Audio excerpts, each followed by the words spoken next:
Oh my God. May paminta, yan. Oh. Libre pitas lang dyan, oo. Morning mga idol, ayan mga lods, magluluto na naman ang gwapong Maricon.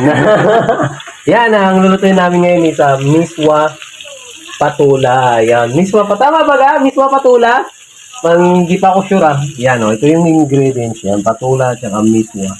Saka may laman ng baboy. Ayan, grabe. Bango, no? Bakit parang samoy parang nabubusog na ako. Grabe. Ayan.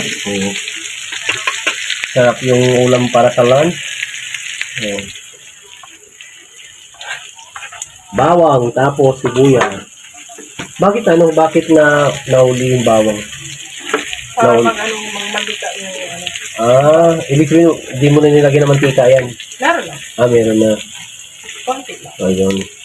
Yan mga idol, Bawal ang mamantika.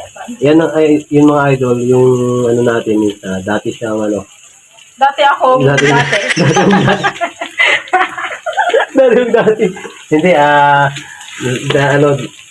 nag-aaral din siya ng culinary, yan. Kaya, hindi culinary, HRM, no? Ayun, sorry mga idol, HRM. Nagtrabaho lang ako sa culinary. Nagtatrabaho pa siya sa culinary. Kaya masarap siya magluto mga idol. Kung matikman niyo yung luto ni Maricon, grabe yan. Mapapa-yes kayo. Oo, grabe. Bango. Grabe yarn. Grabe yan. Amoy pa lang mabango na. Nakakabusog na. Yan, bangan niyo mamaya mga idol yung finished product niya. Ito na yung finished product niya, yung miswa with patula na may sahog na karne ng baboy. Ayan, yan na siya mga idol. So, mamaya mapaparami tayo ng kain na naman yan. Sira na naman yung diet natin. Babawin natin mamayang gabi, mag-jogging na lang tayo. Ayan, grabe yung sarap. Yan mga idol, pag nagustuhan nyo yung video ko, huwag nyo kalimutan, i-like, i-share nyo, at mag-iwan din kayo ng thoughts dyan mga lodi. Yan mga lodi, paalala ko sa lahat, always natin piliin na maging mabuti sa kapwa.